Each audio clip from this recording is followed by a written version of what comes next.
Hi hello welcome back to my YouTube channel and happy Onam കേട്ടോ. So എല്ലാവർക്കും happy Onam, happy Thiruvonam. ഇന്ന് നല്ലൊരു ദിവസമാണ്, ഐശ്വര്യത്തിൻ്റെ ദിവസമാണ്. സോ എല്ലാവർക്കും നല്ലൊരു ദിവസം ഞാൻ പ്രാർത്ഥിക്കുന്നു.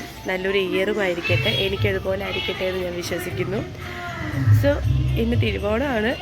എന്താ പറയുക, ഭയങ്കര എല്ലാവരും ഒരു മാസത്തോളം കാത്തിരുന്ന ഒരു ദിവസമാണല്ലേ. ഷോപ്പിങ്ങും കാര്യങ്ങളൊക്കെ കഴിഞ്ഞിട്ട് ഇന്ന് വീട്ടിൽ ഇരിക്കുന്ന ഒരു ദിവസമാണ്. അവനെ കൊണ്ട് പറ്റുന്ന രീതിയിലൊക്കെ അവൻ സെറ്റ് ചെയ്തിട്ടുണ്ട്. ഹാപ്പി ഓണം എന്നൊക്കെ എഴുതിയിട്ടുണ്ട്. എനിക്ക് നന്നായി ഇഷ്ടപ്പെട്ടു കേട്ടോ. അവൻ ഇത്രയും കഴിവുണ്ടെന്ന് എനിക്ക് അറിയില്ലായിരുന്നു. എനിവേ ഗുഡ് ബോയ്, ഇഷ്ടമായി. നല്ല ഭംഗി കിട്ടും കേട്ടോ. ആദ്യമായിട്ട് ഇങ്ങനെ കത്തിടുന്നത്. വിളക്കും കത്തിച്ചിട്ടുണ്ട്. ഇനി നമുക്ക് എന്തെങ്കിലും കഴിക്കണം, ഇല്ലെങ്കിൽ വിശക്കും. ഓക്കെ, എൻ്റെ കോസ്റ്റ്യൂം എങ്ങനെയുണ്ട് ഗൈസ്?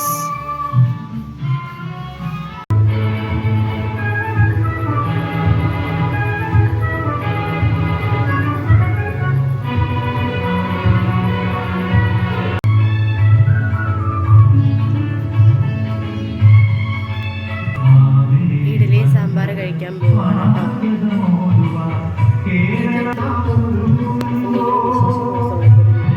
ഇഡലി സാമ്പാറും കഴിക്കാന്നുള്ളത്.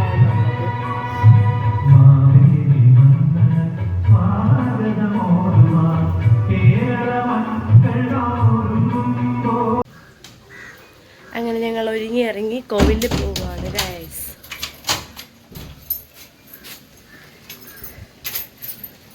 മമ്മി ഹായ് പറ.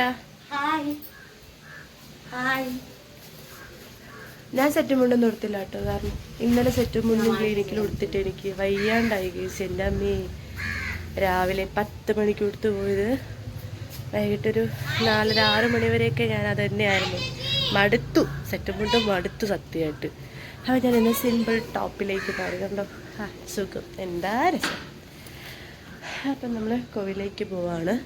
ഒരുപാട് ലിസ്റ്റ് ഓഫ് കോവിലുണ്ടെന്ന് ഞാൻ പറഞ്ഞില്ലേ, അതിൽ ആദ്യത്തെ ലിസ്റ്റാണ് അരുവിക്കര. അപ്പം അരുവിക്കര പോയിട്ട് നമുക്ക് അവിടെ നിന്ന് സിറ്റിയിലോട്ട് പോകാം. ഹാപ്പി ഓണം പറ. ഹാപ്പി ഓണം. ഓണം പ്ലാൻ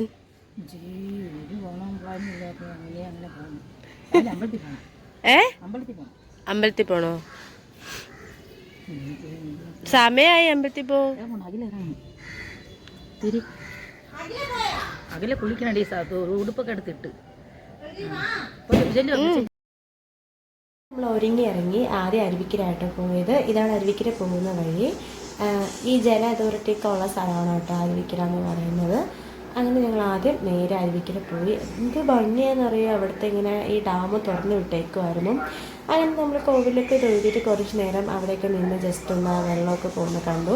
ഞാൻ കഴിഞ്ഞ പ്രാവശ്യം വന്നപ്പോൾ ഇവിടെയൊക്കെ ഇറങ്ങി കളിച്ച, കാരണം ആ പാറയിലൊക്കെ ഇരുന്ന് വീഡിയോ ഒക്കെ എടുത്തിട്ടുണ്ട് കേട്ടോ. ആ സ്ഥലമാണ് ഇന്ന് ഇങ്ങനെ വെള്ളം ഒരുപാട് ഒഴുകുന്നത് കണ്ടപ്പോൾ ഞങ്ങളിന്ന് ഞെട്ടിപ്പോയി. പിന്നെ അവിടെ നിന്ന് നേരെ അടുത്തുള്ളൊരു മഹാദേവ ക്ഷേത്രത്തിലാണ് കേട്ടോ പോയത്. ഇടമൻ മഹാദേവ ക്ഷേത്രം എന്ന് പറയും. അങ്ങനെ അവിടെയും ചെന്ന് തൊഴുതു. പിന്നെ നമ്മൾ ഈ നമ്മുടെ പഴവങ്ങാടിയിൽ പോകുന്ന വഴിക്ക് ഒരു പായസക്കട ഉണ്ടായിരുന്നു. അങ്ങനെ അവിടെ കയറി ഒരു ഗ്ലാസ് കടല പായസം കുടിച്ചു കേട്ടോ. എനിക്ക് ഈ പനി വന്നതിന് ശേഷം ഭയങ്കര ക്രേവിങ്സാണ് ഇങ്ങനെ പായസം മധുരമൊക്കെ കഴിക്കാനായിട്ട്. അങ്ങനെ നമ്മൾ പഴവങ്ങാടി പോയപ്പോൾ അവിടെ ദീപാരാധന നടക്കുന്ന സമയമായിരുന്നു. കറക്റ്റ് അവിടെ എത്തിയത് കൊണ്ട് തൊഴാൻ പറ്റിയില്ലെങ്കിൽ നട അടച്ചേനെ കേട്ടോ. കുറച്ച് സ്ലോ ആയിട്ട് ഞങ്ങൾ പോയത്. അങ്ങനെ അവിടെയും തൊഴുതിട്ട് നേരെ തിരിച്ച് നമ്മൾ വീട്ടിലേക്ക് വന്നു. ഞങ്ങൾ പായസം വയ്ക്കാൻ പോവാണ്. മിക്സഡ് പായസം, അത് നമ്മൾ ഇൻസ്റ്റൻ്റായിട്ട് വാങ്ങിയിട്ട് അങ്ങനെ വയ്ക്കില്ലേ, പാലട പായസം, അതായിട്ട് വയ്ക്കുന്നത്. എളുപ്പത്തിൽ വയ്ക്കാൻ പറ്റും. അപ്പോൾ നമുക്കിവിടെ 4 പേർക്ക് ഇത് തന്നെ ധാരാളം. അങ്ങനെ ഞങ്ങൾ അതന്നെ വെച്ചു. ഇനി കടലയൊക്കെ അപ്പുറത്തും ഇപ്പുറത്തൊക്കെ കടല വയ്ക്കുന്നുണ്ട്. അപ്പോൾ എന്തായാലും നമുക്കത് കിട്ടും. അപ്പോൾ പിന്നെ നമുക്ക് പാലടയെല്ലാം കൊടുക്കാമെന്ന് വിചാരിച്ചേട്ടോ. അമ്മ രാവിലെ തന്നെ എണീറ്റ് ഇതെല്ലാം സെറ്റ് ചെയ്തിട്ടുണ്ടായിരുന്നു. സംഭവങ്ങളെല്ലാം റെഡി ആക്കിയിട്ടാണ് കേട്ടോ അമ്മ രാവിലെ കോവിലിൽ വന്നത്. അമ്മ അപ്പോൾ രാവിലെ 3 മണിക്ക് എണീറ്റായിരുന്നു. ഞാനാണ് താമസിച്ച് എണീറ്റത് സത്യം പറഞ്ഞാൽ. പിന്നെ ഞാനിപ്പോൾ ഈ റെഡി ആക്കുന്നത് ഒരു പ്രത്യേക അതിഥിക്കാണ് കേട്ടോ.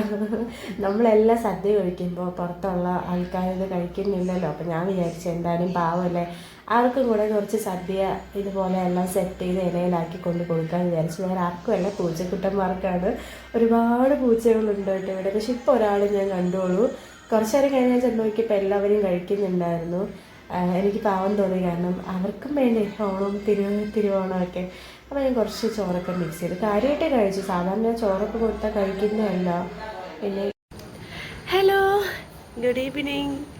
അപ്പോൾ രാവിലെ ഓണമൊക്കെ കഴിഞ്ഞു, ഉച്ചയ്ക്ക് സദ്യയൊക്കെ കഴിച്ചു. ഞാൻ നന്നായിട്ട് കിടന്ന് ഉറങ്ങി കേട്ടോ, കാരണം ഭയങ്കര ക്ഷീണമായിപ്പോയി. ഒന്നാമത്തെ എനിക്ക് വയ്യായിരുന്നു. അയ്യോ, എല്ലാം കൂടി ഭയങ്കര സ്ട്രെസ്സായിപ്പോയി കേട്ടോ. പിന്നെ ഇന്നലെ ക്ലിനിക്കിൽ ഓണാഘോഷിച്ചു. അവിടെ ഒരുപാട് ഡാൻസും പാട്ടൊക്കെ ആയിരുന്നു. ഓൾറെഡി പനിയായിരുന്നു. സോ അതുകൊണ്ട് ഞാൻ നന്നായിട്ടൊന്ന് ഉറങ്ങി. ഇപ്പം മണി 6 ആയിട്ടുണ്ട്. ഞങ്ങൾ ബീച്ചിൽ പോവാണ് ഗേസ്. ആദ്യം കന്യാകുമാരി പോകാനൊക്കെ വിചാരിച്ചിരുന്നതാണ്, പിന്നെ പോകാൻ പറ്റിയില്ല. അപ്പം നമുക്ക് എന്തായാലും ബീച്ചിലൊക്കെ പോയി കടലൊക്കെ കണ്ടുവരാം. കടൽ കാണാൻ പോകാം അമ്മ. കടൽ കാണാൻ പോകാം ഗേസ്. ഫ്രണ്ടിൽ ഭയങ്കര ശബ്ദം കേട്ടോ, അതുകൊണ്ടാണ് ഞാൻ പിന്നെ എന്തായാലും ചായ ഇടുമല്ലേ ഇവിടെ നിന്ന് വ്ളോഗ് എടുക്കാമെന്ന് വിചാരിച്ചത്. ഹൈ, നല്ല സൺഷൈൻ ഡ്രസ് കണ്ടോ, കൊള്ളാമോ? കൊള്ളാമെന്ന് പറഞ്ഞു. അവിടെ നല്ല വെട്ട ഉണ്ടായിരുന്നു കേട്ടോ, അത് കണ്ടോ. ഫോട്ടോ എടുക്കാൻ അടിപൊളിയായിരിക്കും. എടാ ഇതിൻ്റെ ഒരു ഫോട്ടോ എടുത്തു തരുമോ? അങ്ങനെ ഞങ്ങളെല്ലാവരും കൂടി തുമ്പ ബീച്ചിലും ലുലു മോളിലും പോകാനായിട്ട് തീരുമാനിച്ചു കേട്ടോ. ഇപ്പോൾ തന്നെ മണി 6 ആയിട്ടുണ്ട് കേസ്. ഞാൻ പോവുകയാണ്.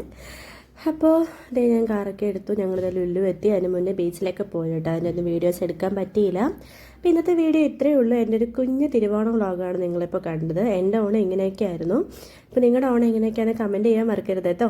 വീഡിയോ ഇഷ്ടമായി ലൈക്ക് ചെയ്യുക, ഷെയർ ചെയ്യുക, കമൻറ്റ് ചെയ്യുക. Tata bye bye, see U.